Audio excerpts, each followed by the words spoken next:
Estimado, distinguido y selecto auditorio, tengan ustedes muy buenas tardes. Y hoy tenemos un orador y un tema de lujo, que no voy a hacer hincapié en el mismo ni en su importancia, porque creo que el título lo dice todo, y seguramente el orador nos dará una buena recorrida ya por los siglos XVI y XVII que fueron antecedentes de todo esto. Hoy es un día muy importante porque la comisión directiva de la Fundación Nuestra Historia somos nada más que 9, 10 personas, amigos, gracias a Dios, muy bien presidida, muy bien asesorada por nuestro doctor Frontera, y dentro de la comisión hay gente que trabaja muchísimo, no me voy a incluir porque no corresponde, y gente que da todo de sí por ella, honrando sus más de 50 años de existencia. Y hoy vamos a tener el placer, el gusto, el honor de recibir la donación de parte de Raúl Eugenio Daneri, la donación para la fundación de la bandera argentina de ceremonia con su correspondiente mástil. Doy la palabra a nuestro presidente. Querido amigo, muchas gracias por esta donación.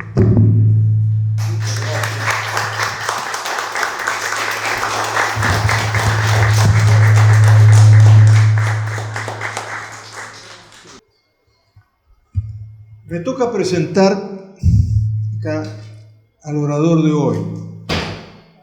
Y es bastante complejo presentarlo a Raúl Daneri, porque es un hombre multifacético, variopinto, y diría yo que siempre original. El primer rasgo que quiero destacar de él es un rasgo no solo geográfico, sino histórico y cultural. Es tucumano. Me voy a permitir repetirme a mí mismo, porque esto lo conté hace unos años, y bueno, los viejos solemos repetir, ¿no? Cuando era estudiante, me vinculé con un grupo de estudiantes también, provincianos, que vivían en una pensión. Había muchos santiagueños ahí. Y íbamos a las peñas, etc. Pero había uno que no tomaba vino. No hablaba, un santiagueño que no hablaba con la S. No tocaba la guitarra. No dormía la siesta. Entonces un día le dije, ¿pero qué clase de santiagueño sos? Y él me contestó, soy santiagueño, pero no ejerzo. Acá el amigo es tucumano y ejerce de tucumano. Él es un tucumano en ejercicio pleno de la corriente tradicional del noroeste que viene a, digamos, a enseñar algo en nuestras pampas chatas y portuarias. Es aquellos de la corriente fundadora del siglo XVI que se encontraron en Coronda, ahí Jerónimo Luis de Cabrera y nuestro vizcaíno Juan de Garay, casi llegaron a las manos, y los dos buscaban el camino que conectara el Perú con la vía fluvial hacia el estuario y la salida para Europa.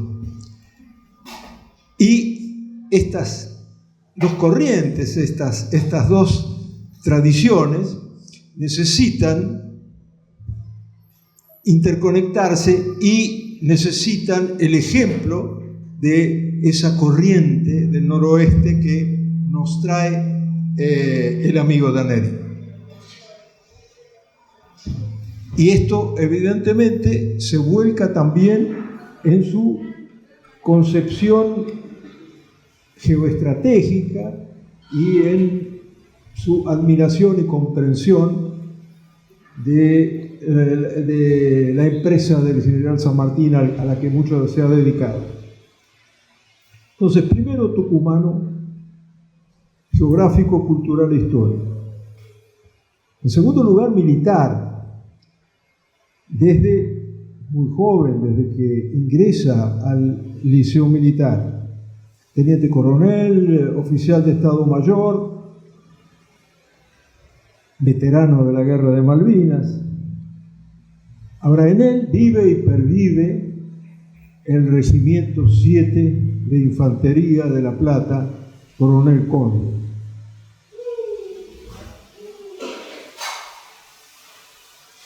Con él estuvo Daneri 40 años atrás en las Malvinas.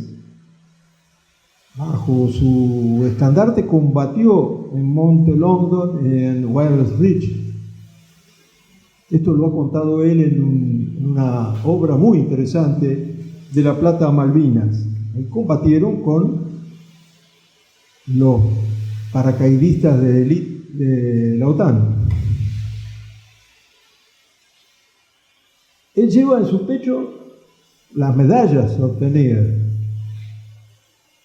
pero hay una condecoración interior que, digamos, le sangra y lo conmueve todos los años, desde el 2 de abril al 14 de junio. Yo sé de esa, en un hombre que no hace ninguna laraca, pero que evidentemente vive continuamente esa experiencia de combate. Sobre todo cuando luego fue él y los hombres que lo acompañaban fueron recibidos casi como prisioneros, y también cuando tuvo que dar cuenta de la lista de bajas del regimiento al que él pertenecía.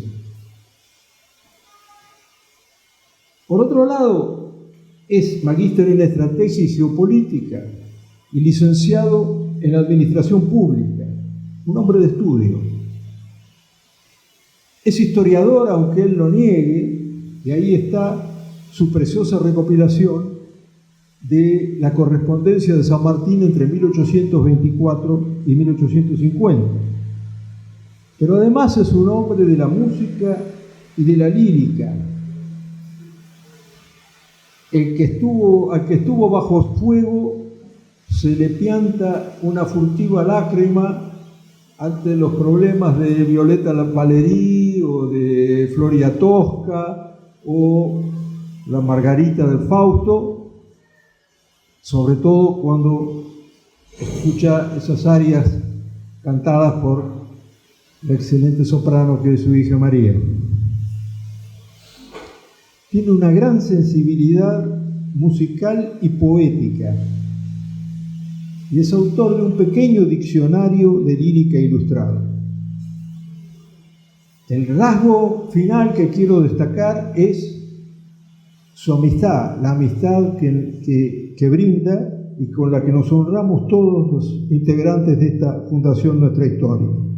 Y hoy nos va a hablar de las proyecciones geopolíticas del Virreinato del Río de la Plata. Borbones, Carlos III, el único Borbón que verdaderamente fue rey y que había aprendido a ser rey en Nápoles durante 15 años, en una especie de despotismo ilustrado populista, diríamos hoy, con las 3 F: festa, farina e forca. Festa, farina, el pan, la pizza, si ustedes quieren, y forca, el gran espectáculo de la época, que eran las ejecuciones públicas. Y evidentemente, a través del, como lo sabe mucho mejor que yo, a través del pacto de familia, el gran enfrentamiento de España y de Francia con Inglaterra y Portugal, para tratar de cortar ascendente dominio digamos, el nomos de la tierra de la época por parte de Inglaterra. Y sobre todo eso nos va a ilustrar nuestro amigo Daneri.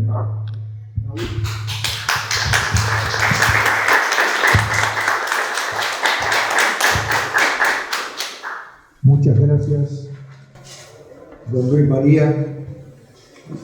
Yo, de verdad, con todo eso que cuenta, a mí me golpea a veces por otro lado. Me golpea ya sea por Malvinas, me golpea ya sea por relatar muchas cosas en las cuales yo, mi último trabajo que creo que voy a tratar de hacer, va a ser todos los proyectos fallidos míos. Porque no, mi promoción y la promoción del liceo, del cual tengo algunos compañeros que han venido, nos sentimos profundamente frustrados. Hoy, profundamente frustrados. Y estamos en víspera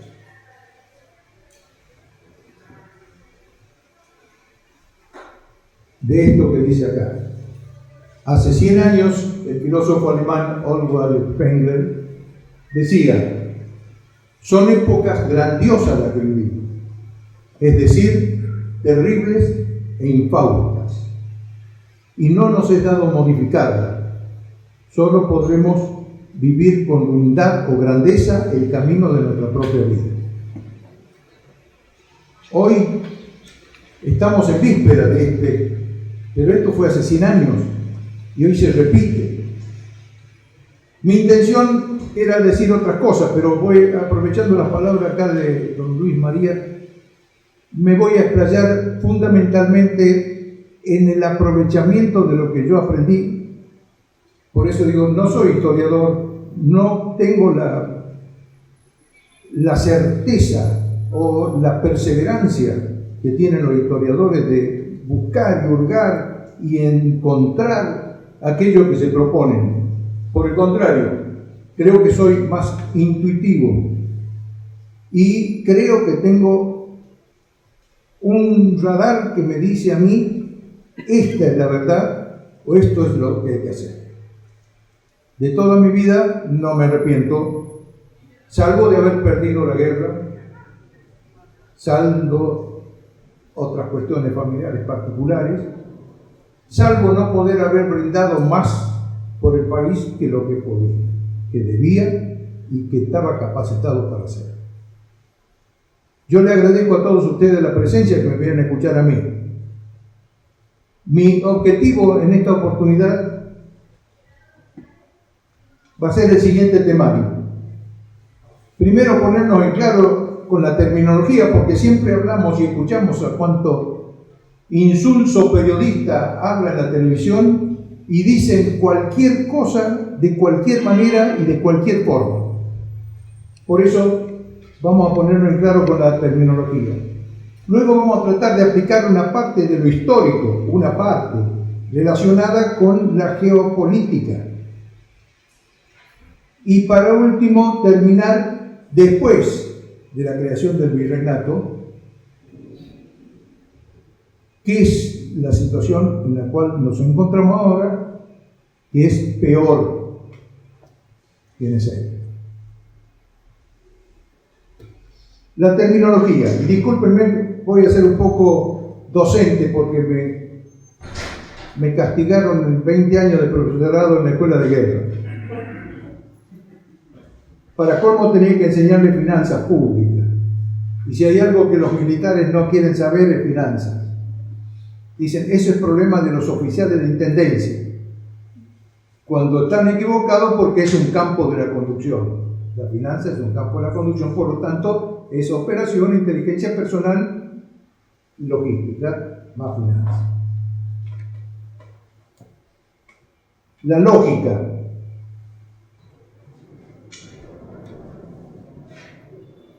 Sintéticamente es el con sentido común, lo más sintético posible.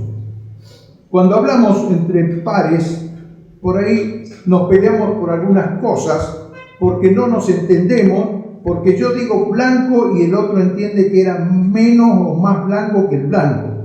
Entonces siempre empezamos las discusiones estériles y en eso el país se ha agotado durante sus 213 años de vida, 200 no sé cuánto ya, sin contar los otros 300 que no quiere contar. Los niveles de conducción. Todo el mundo habla de que la estrategia y todo el mundo saca el sombrero y habla de la táctica y confunden los términos y hablan de las Malvinas de una forma, de otra, de Galtieri, pasan que era culpable del Pozo de Zorro y era culpable de la logística y no, cada cual tiene su responsabilidad. Entonces, estos niveles de conducción o de responsabilidad hay que tenerlo bien en cuenta. El nivel de las decisiones políticas es más alto. El nivel de las decisiones estratégicas es el que cumple el nivel de las decisiones políticas. El nivel de las decisiones operacionales es el que ejecuta realmente la operación. Y por último, el nivel de las decisiones tácticas, que es en la cual yo me encontraba cuando estuve en guerra. Decisiones tácticas, el más bajo nivel. La política es una actividad orientada en forma ideológica a la toma de decisiones de un grupo para alcanzar ciertos objetivos políticos. Eso es la política. No le busquemos otras cosas más, porque entramos en el primer momento que queremos cambiarlo, nos vamos que es la política radical, la política independiente, la política federal. No. La política como política filosóficamente es eso. El conflicto es muy común. Es la oposición o desacuerdo entre personas físicas o jurídicas. En general es a propósito de un derecho y que para mantener, afirmar o restablecer ese derecho tratan de romper la resistencia del otro. Eso es el conflicto, no es la guerra. La guerra son los actos violentos entre personas físicas o jurídicas, derivados de una oposición o rivalidad prolongada y el producto del fracaso de la política para alcanzar los objetivos políticos por otros medios no bélicos. Es una síntesis. Nosotros en esto, lo primero que hacemos es escucharlo a un señor Balsa que dice que la guerra contra la subversión no fue guerra. Y digo señor por no ofender a los asnos. Es necesario tener en cuenta que este señor fue objeto de todas las publicaciones habidas y por haber hace 2 días o 3 días. Y dice cualquier gansada para ocultar su cobardía, fundamentalmente. ¿Qué es el objeto? Porque todos dicen, uno es objeto del otro o sujeto del otro. El objeto es la persona o cosa a la que va dirigido una acción o pensamiento. Yo me estoy dirigiendo a ustedes con una acción que es hablar o un pensamiento y les estoy contando y ustedes pasan a ser objeto. ¿Qué es el sujeto? Es el que depende de otra persona o está expuesto o sometido a lo que se le indica. Esto puede parecer un poco insulso, pero ya vamos a llegar a los tiros después. El escenario estratégico tiene 5 dimensiones: alto, largo, ancho, profundidad, tiempo y voluntad en las cuestiones políticas. Políticas con mayúsculas, no políticas con minúsculas. Políticas es el general San Martín, porque crear un ejército de la nada, administrar un lugar, ganar una guerra y hacerlo él solo todo, era una política. Eso es ser político. Y ahora nosotros los militares nos dicen que no tenemos que pensar en política, que no tenemos que ser políticos ni expresarnos políticamente, politiqueríamente, diría yo. Pero es obligatorio para el soldado, porque don José lo fue, acá está también don Manuel, fueron políticos. Ellos fueron políticos. No hay otra forma de interpretar toda la grandeza de lo que hicieron, si no es de esta forma política. Hicieron política con mayúsculas y sus resultados están hoy a la vista. No por ellos, por nosotros, que eso no lo supimos comprender. La estrategia es el resultado del plan, es un plan, es el resultado del plan que uno se formó en la mente en nivel político, se forma un plan. y traza una estrategia para conseguirlo. Yo les pregunto a ustedes, ¿qué plan saben, tienen conocimiento ahora, hoy, en el país que esté funcionando? ¿Qué plan que tenga objetivos políticos de nivel, que tenga una estrategia, que todos podamos compartirlo? Porque a San Martín le fue bien porque todos compartían sus objetivos con él. Los negros de mi regimiento, el 7, que quedó en Tendal, tanto en Chacabuco como en el puerto del sur, en Talcahuano, estaban perfectamente compenetrados en lo que pensaba San Martín. El objetivo estratégico es el fin que se fija la política. Este objetivo, por esta estrategia, lo debo conseguir para lograr algo. Este país nuestro, yo desconozco que haya tenido, aparte del plan quinquenal de Perón, ningún otro plan a nivel nacional, nos guste o no nos guste. Es la única vez que dijeron por 5 años vamos a hacer esto, nos guste o no. Políticamente estamos haciendo escuela nosotros acá y nosotros tenemos que saber que esto tendría que hacerse siempre y quinquenalmente cambiar o cada 10 años, pero no hay ni para el próximo, ni para el día 11. Entonces no hay plan. Así que ahora vamos a pasar a lo histórico para tratar de sacar algún provecho de todo esto. Porque la creación del virreinato del Río de la Plata fue el resultado de una cuestión política de alguien. Alguien creyó que había que hacer esto. Para ello tenemos que ir al origen de esa política. ¿Quién hizo la primera política de él? Y entender cuáles eran los objetivos. Y el primer objetivo es no saber cuál es el objetivo.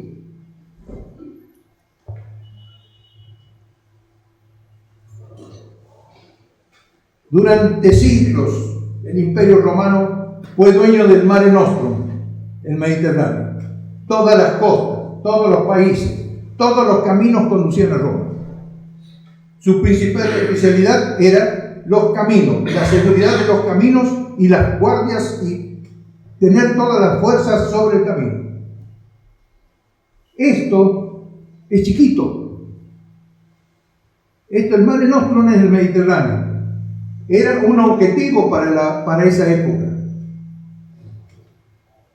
Ese lugar estratégico, ese escenario estratégico, sufrió, después del año 1000, varias cuestiones. La gran hambruna, consecuencia de las sucesivas heladas que hubo en Europa, 7 años de heladas, que congelaron hasta el mar del norte, que murieron de hambre miles de personas, millones de hambre, que no tenían que comer. La peste negra, consecuencia también de una guerra. Las guerras, porque arriba están tan chiquitos que no se ven todas las guerras que hubo, parte de todas las guerras que hubo en esa época. Permanente, movimientos de todos lados a la caída del Imperio Romano. El desmembramiento del Imperio Romano que continuó por el idioma, se continuó por las leyes, se continuó por la jurisprudencia. ¿No es así, doctor? Y por eso nosotros hoy hablamos, o por lo menos, castizo. Pero hay otras cosas que tratan de borrarla y hacerla desaparecer en cualquier momento: el culto a la familia, el culto a los hijos, la educación y demás. En 1492, hago un pantallazo para poder ubicarnos. Esto era España actual, la península ibérica, perdón. La corona de Castilla, que era más grande, la corona de Aragón, que daba al Mediterráneo, el reino de Portugal, que daba al Atlántico, los moros, que estaban en Granada, y el reino de Navarra, que era una cosita chiquita allá arriba. Estos lograron unirse para pelear contra el reino de Granada. Un objetivo político concluido. El nacimiento del imperio español es este matrimonio de los dos reinos más grandes. Estaba bien en claro cuál era el objetivo que tenían el político, el objetivo militar, cuál era la estrategia que iban a emplear, y la emplearon y lograron tener éxito. Ahora que está de moda hablar de que las mujeres son sometidas y golpeadas y demás, esa mujer es la más grande de la historia, Isabel la Católica. Tenía un pensamiento estratégico superior a toda Europa. Ella sabía que el futuro de España se encontraba hacia el oeste, no hacia el este, cosa que el marido, el rey de Aragón, no lo entendía así y siempre trataba de guerrear para el lado del Mare Nostrum.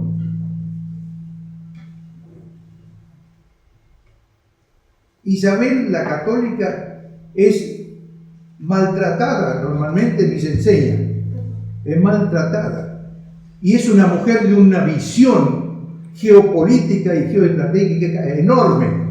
Desde el momento que tuvo la visión de decir: ustedes que son nacidos en América y que trajo Colón como esclavo, no son esclavos, son súbditos míos.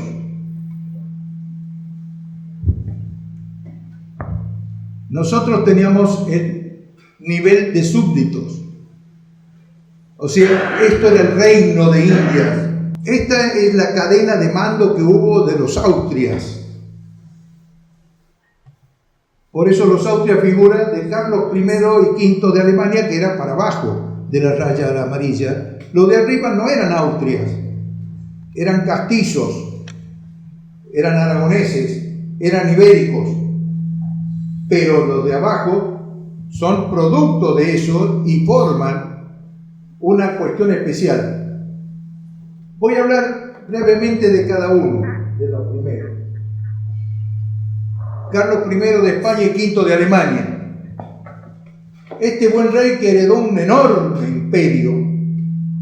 Este Carlos V de Alemania, que decía que en su imperio no se ponía el sol, que es el primero que lo trata de decir, en otras palabras. Sin embargo, su mirada estratégica y geopolítica estaba dirigida hacia Europa. Su objetivo era reconquistar todos aquellos territorios que habían perdido en Alemania, Lituania, en todos esos lados, que Lituania era el gran ducado de Lituania. Ahora es así chiquita, pero antes era grande. O sea, este hombre no miró a América como lo miró Isabel la Católica. Este hombre miró a América con visión corta. No le otorgó los premios que le correspondían a Pizarro, ni a Cortés, ni a ninguno. No le entregó. Lo dejó ahí abajo como duque, conde, medio escondido, y no le dio, al único que más o menos después le dieron el almirantazgo fue a Colón, pero después que estuvo preso. Pero no le daba importancia a lo que se había descubierto, a la nueva visión que había originaria de Isabel la Católica.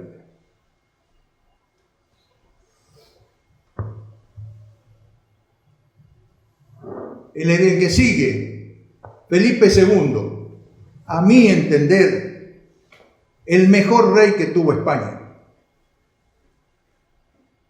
el más completo, el más austero, el más religioso, puramente religioso, el más inteligente, el más prudente, como le decían.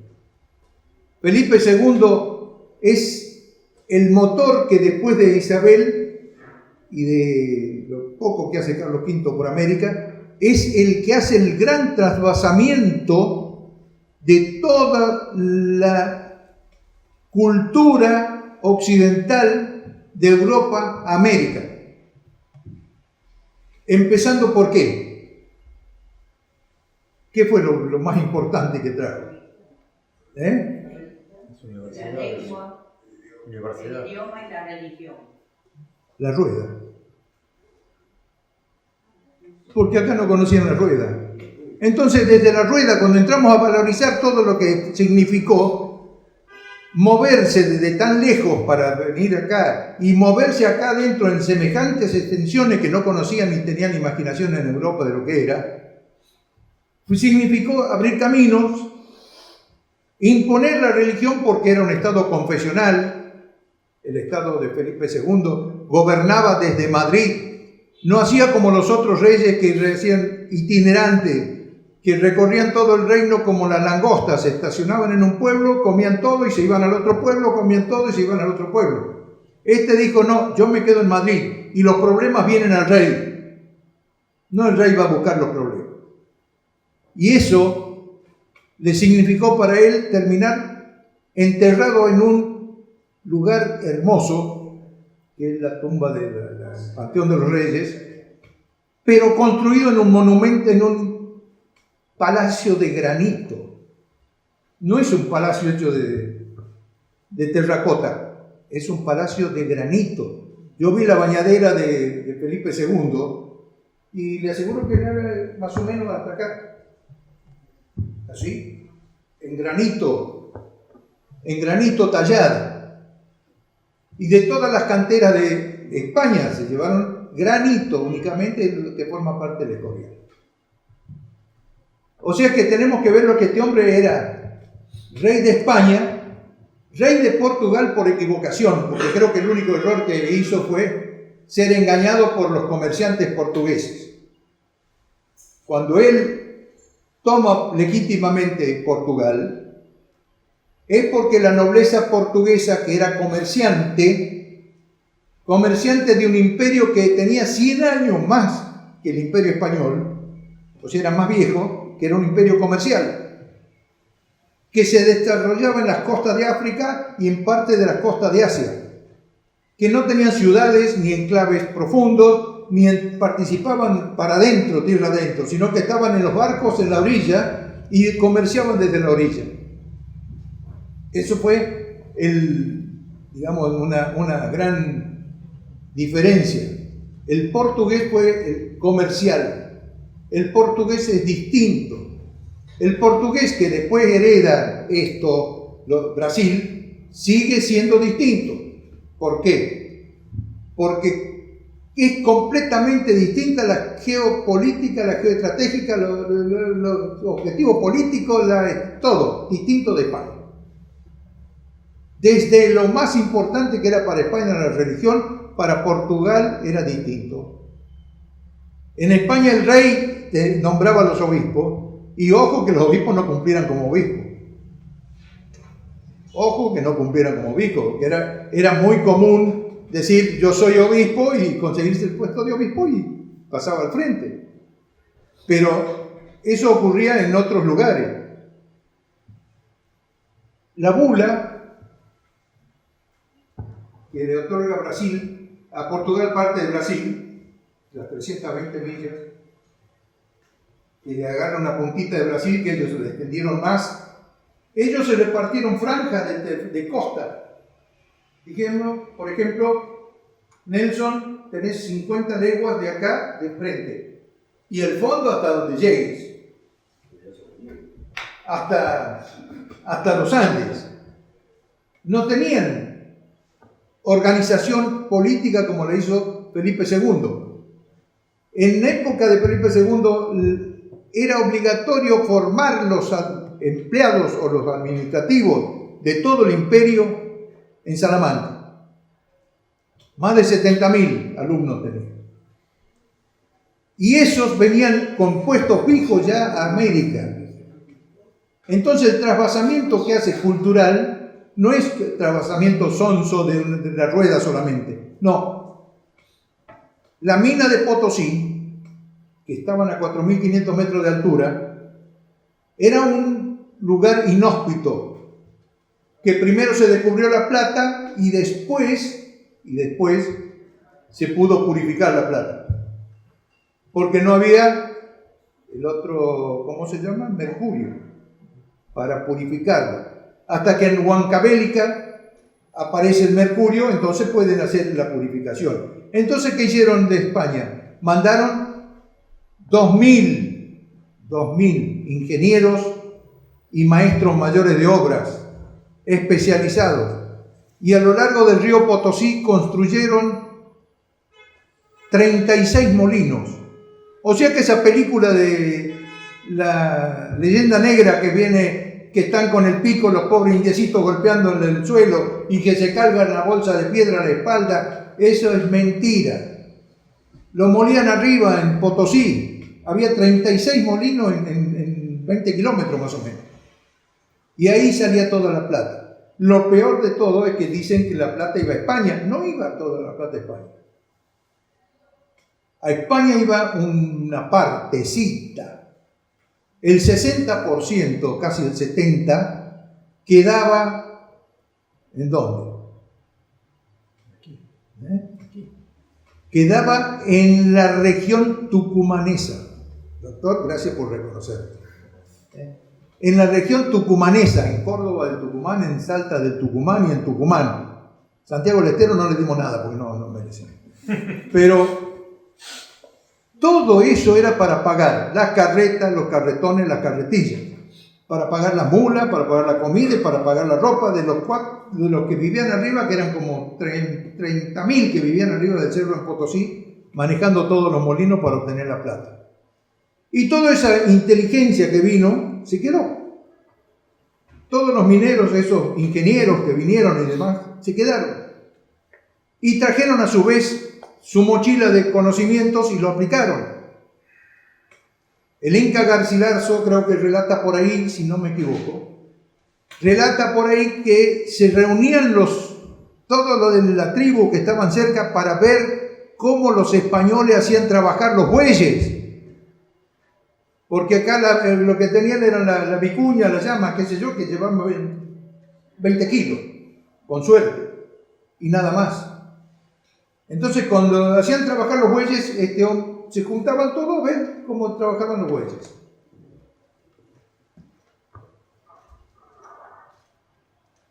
Sin contar después la cantidad de universidades que hay instalada por España en toda América hispánica, mucho antes de la primera universidad inglesa en Estados Unidos.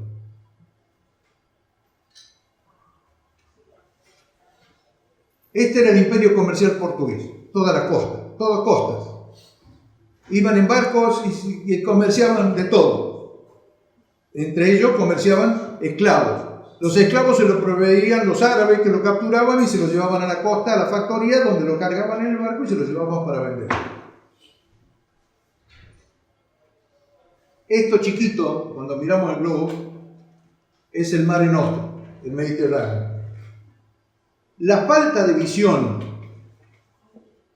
de los Austrian primero, no falta de visión, sino falta de tiempo, creo que fue.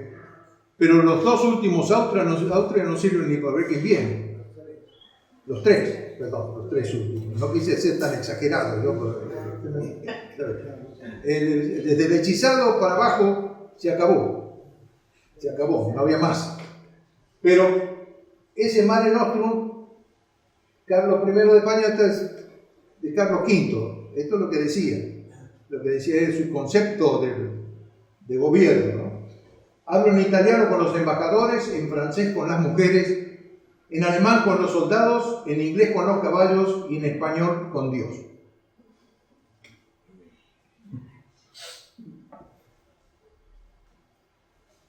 Esta es una cuestión que hay que tener bien en cuenta respecto a Felipe II. No hay grandes imperios sin grandes estados. Los mejores conquistas militares y las más ingeniosas combinaciones dinásticas, que eran en esos momentos lo que ocurría, o políticas, se esfuman en un instante del tiempo histórico cuando el jefe político exitoso no ha podido o no ha sabido transformarse en jefe de gobierno, cabeza de una eficiente organización estatal. Y eso es lo que hace España hasta Felipe II. Una eficiente organización estatal. Las audiencias, los oidores y los cabildos y todo más. Hay cuantas instituciones que no quiero nombrarlas porque don Carlos está mirándome como para corregirme. Con ganas, pero se lo queda con ganas, no le voy a decir nada. En sentido contrario, puede afirmarse con el socorro de la ciencia histórica y de la ciencia política que la declinación del Estado anuncia siempre la declinación de la nación, cualquiera sea su tamaño y dotación de recursos. Y no miren acá, y no miren acá, porque si miramos eso, ya directamente nos damos por desahuciados. Porque eso es lo de arriba es lo que trató de hacer él, y lo de abajo es lo que no se debía hacer. Los Austrias, pero hasta Felipe II, buscaron el Estado universal. De ahí la importancia que dieron cuando dijeron ustedes recién de la religión. La religión era universal. Y el idioma de la religión era universal. Hasta que no sé qué congreso de esto, bueno, lo cambió todo y ahora nadie sabe si quichua, lo que sea que se dice la misa, nadie sabe en qué parte va cuando está en la misa. Así que esto era el súper objetivo estratégico y geopolítico de España, el Estado universal. El imperio de Felipe II se extendió más grande. ¿Por qué? Porque comete la torpeza, le correspondía por herencia Portugal. Portugal, había un obispo que quería hacerse rey y no lo dejaron hacerse rey, entonces la nobleza portuguesa dijo, mejor vamos con Felipe II, que es más fuerte, y aliémonos con él, porque nosotros tenemos todo el comercio. Felipe II, de buena voluntad, hasta fue una parte de su gobierno a vivir a Portugal, creyó eso. Y los portugueses lo único que hicieron fue aprovechar todas las colonias o los poblados o lo que sea de los españoles, que estaban mucho más grandes que el de ellos, para comerciar. En esta ciudad había un tal Díaz, que era un portugués del 50% de portugueses vividos acá, o en la ciudad de Buenos Aires, que era el más rico de todos y era el prestamista más grande. Y vivía acá, con todos los derechos que habían conseguido pacíficamente. Y acá se acabó la bonanza. Se acabaron los Austrias en 1700 y aparecieron los Borbones por herencia. El único de todos estos Borbones que se pueden destacar, el único que se puede destacar un poco, es Carlos III. El único. Del resto, cambiaron la mentalidad. Dejamos nosotros de ser súbditos del rey para pasar a ser miembros de una colonia. Entonces desmantelan la organización de la estructura española que había y crean la estructura francesa, que es basada en la fisiocracia, que era su forma de comerciar. El dueño de la tierra es el que pesa más. Fisiócrata, puro. Este es el objetivo más grande que se pelea en esos momentos, cuando Carlos III crea el virreinato. Tardíamente en 1776, mismo año que se declara la independencia en Estados Unidos. Un mes después o antes, no me acuerdo. Los Estados Unidos dejan a Inglaterra sin su principal colonia proveedora de todo. Y el rey Carlos III tardíamente se da cuenta que políticamente ya no era el Mare Nostrum lo importante, sino que era el Océano Atlántico Nostrum. O sea que el poder estaba acá, esta era la zona donde se concentraba todo el poder. Y ya de antes, España tenía enemigos, y el principal enemigo fue Francia. Después fue Inglaterra. Porque Felipe II era el rey de Inglaterra y de Irlanda y de no sé cuántas cosas más. Pero en este momento es cuando se dan cuenta ya tardíamente que este es el marco, el escenario estratégico de todo el mundo para poderlo gobernar. Los ingleses se desesperan, ¿por qué? Porque son isleños, entonces crean la gran flota y salen a conquistar los mares. Entonces son la reina de los mares.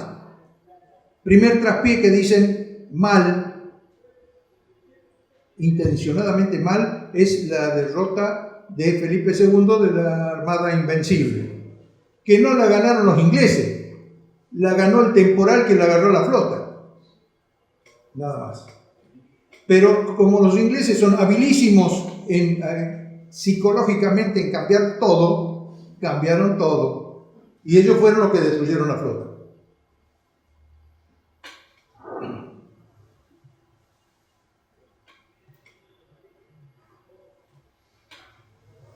Nos enseñan, desde la primaria siempre nos enseñaron la historia lineal. Una historia de las fechas que vienen así, de cosas que pasaron. Digamos en la Argentina.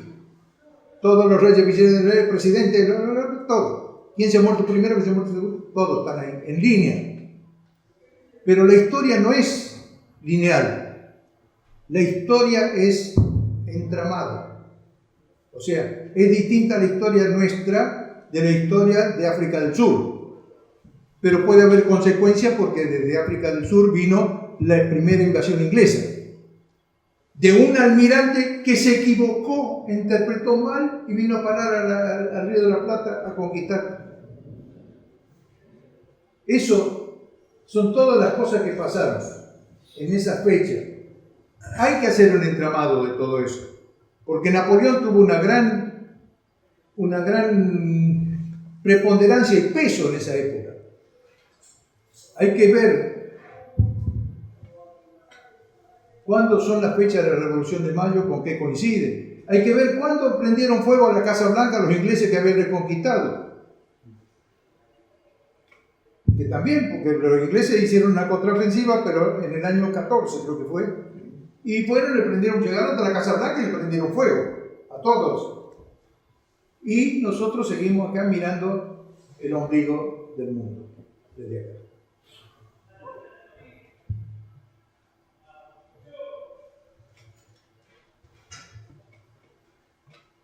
Los países tienen distintas historias. Las historias reales de cada país es una... Y el país nuestro va haciendo curvas, como puede, para tratar de estar en cada uno, digamos, en relación con cada uno de estos países. ¿Cuáles eran las ideas? Eso es lo que trata de mostrar. Esto no es una línea pura la historia. La historia es comprensión de texto.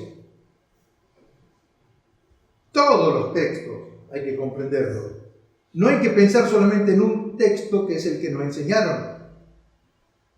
O el villiquen que nos decían a nosotros, que buscábamos la figurita del villiquen cuando éramos chicos. Eso es una cuestión que hay que tener muy en cuenta. No sabemos historia, mentimos diciendo que tenemos 213 años de vida y tenemos 520.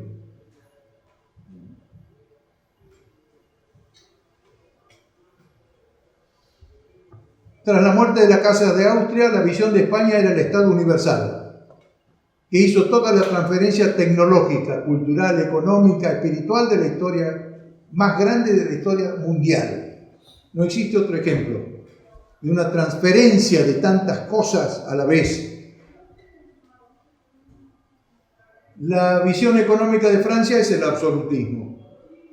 Y nos cambian de reino a colonia. Y dejamos de tener estatus de reino para ser colonia. Carlos V, visión al este de Europa. Felipe II, visión planetaria. Felipe III, el piadoso. No sé, el conformista. Ni hablar. El rey planeta tampoco y el hechizado menos.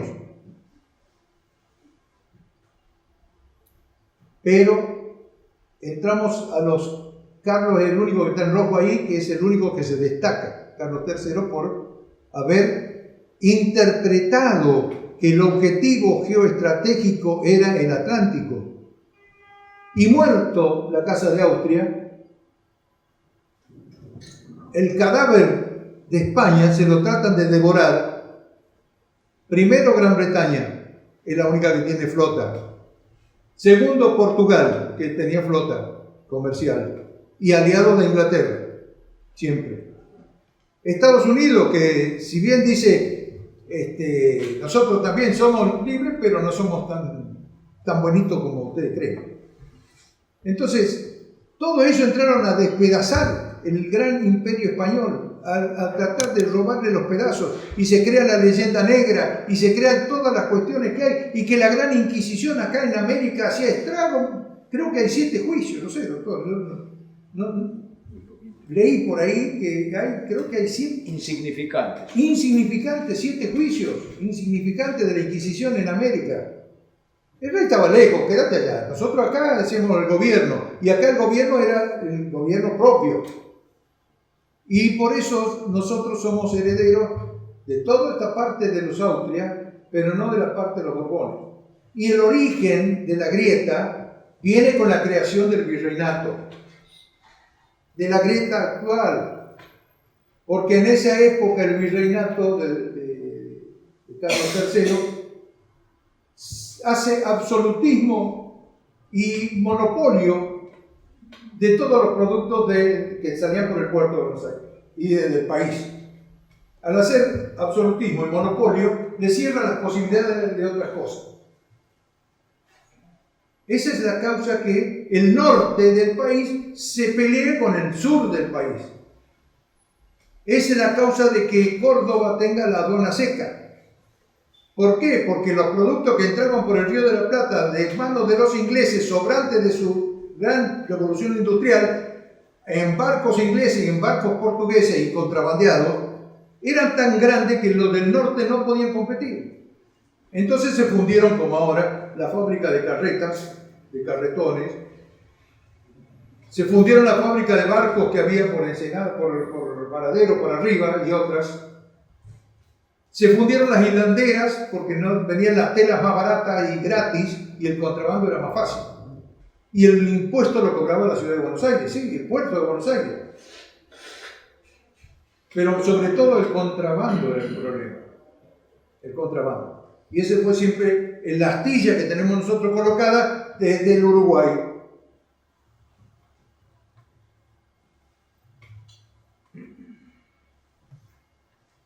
Esta es la mejor síntesis que pude encontrar de Carlos III. Sin contar 2 cosas que son las importantes que yo destaco de él. Esto es lo que decía. La primera, expulsión de los jesuitas. ¿Era masón? No era masón. Relacionado. Porque se dejó influenciar o lo hizo con intención.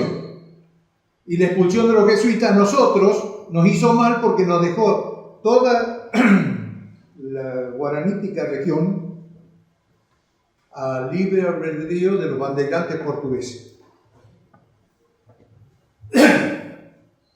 Y la otra importante es la creación del virreinato. Las otras eran cuestiones administrativas, por eso lo de alcalde.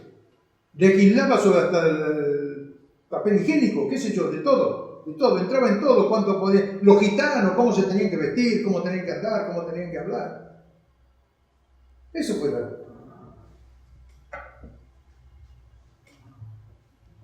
el tema nuestro de hoy, y esas eran las proporciones del virreinato.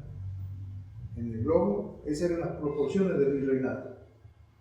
Separado del virreinato del Perú, que quedaba más arriba, esa enorme extensión era el virreinato del Río de la Plata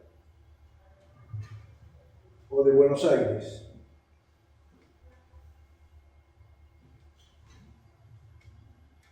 Si tenemos en cuenta, este lugar es el más significativo para mí de toda la cultura hispánica. Tuve la suerte de poder haber estado ahí en el centro de ese sol que hay ahí en el medio, mirando para todos lados, que están los cofres de todos los reyes habidos y por haber españoles, austrias, porque hay creo que 36, 37, no me acuerdo el número. Pero todos terminaron primero en el pudridero,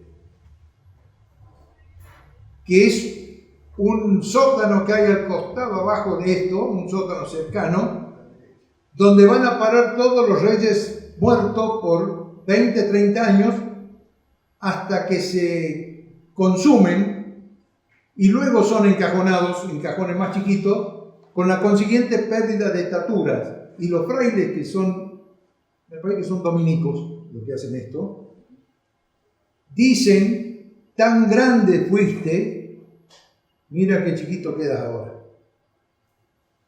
Es una reflexión importante.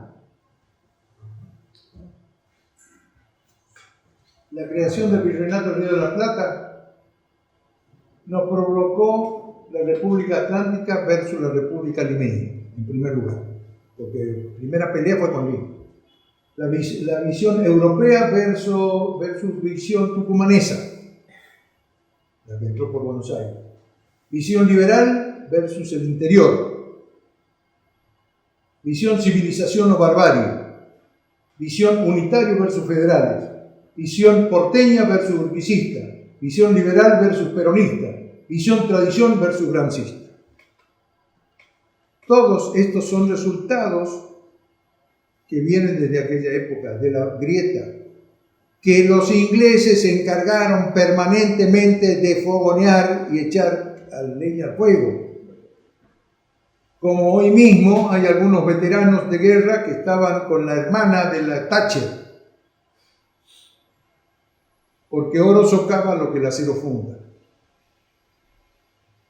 Entonces, estas son las consecuencias de la imprevisión, ya sea del imperio, ya sea de España, ya sea nuestra, de tener objetivos estratégicos, de tener políticas estratégicas, de tener maniobras estratégicas, y ahora no tenemos nada.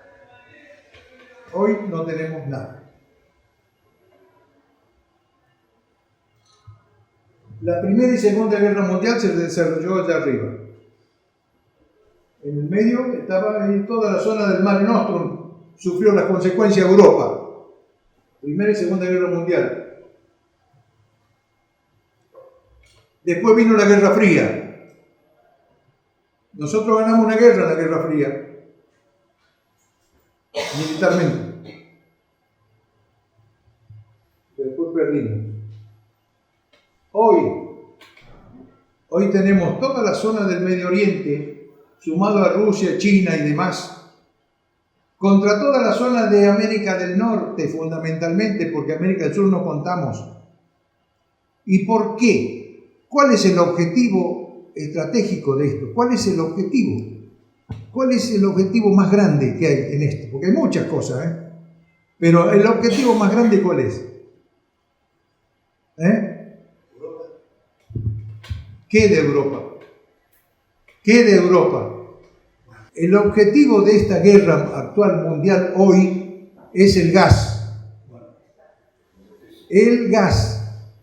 El gas que trata de poner ahora un oleoducto que cruce todo el océano hasta Europa, Estados Unidos, para poder vender su gas, porque es negocio. Eso es hoy. Ahora el objetivo de todo esto que hablé hasta ahora, mi objetivo era preguntarle a ustedes, ¿qué hacemos? Porque cada cual va a hacer algo. ¿Qué hacemos?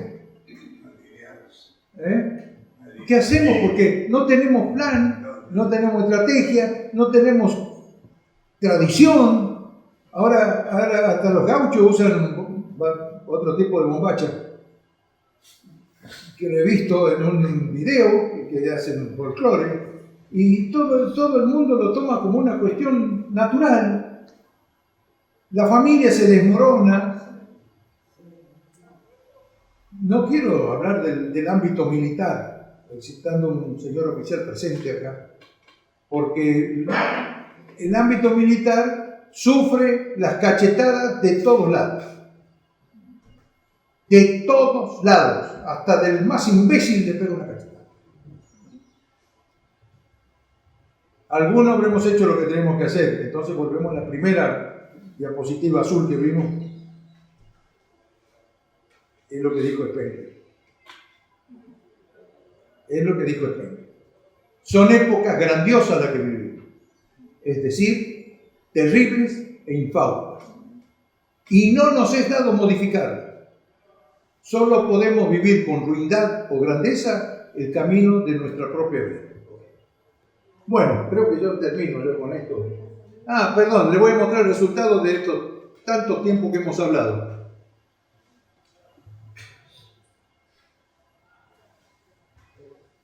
...42 imperios desaparecidos.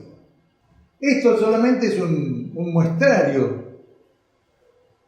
10 imperios desaparecieron de África, 9 de Europa, 7 de Asia, 5 en América. 139 estados desaparecieron, 35 en África, 37 en América, 24 en Asia, 23 en Europa. Estado fallido. ¿Quién se encuentra ahí? Levante la mano, señorita. Quiebra. Figura de Argentina. Sección Argentina. Se encuentra en estado de quiebra, se le denomina fallido. Cuando el fallido o deudor se encuentra declarado judicialmente en estado de quiebra, se procede. Y nosotros somos objeto o sujeto.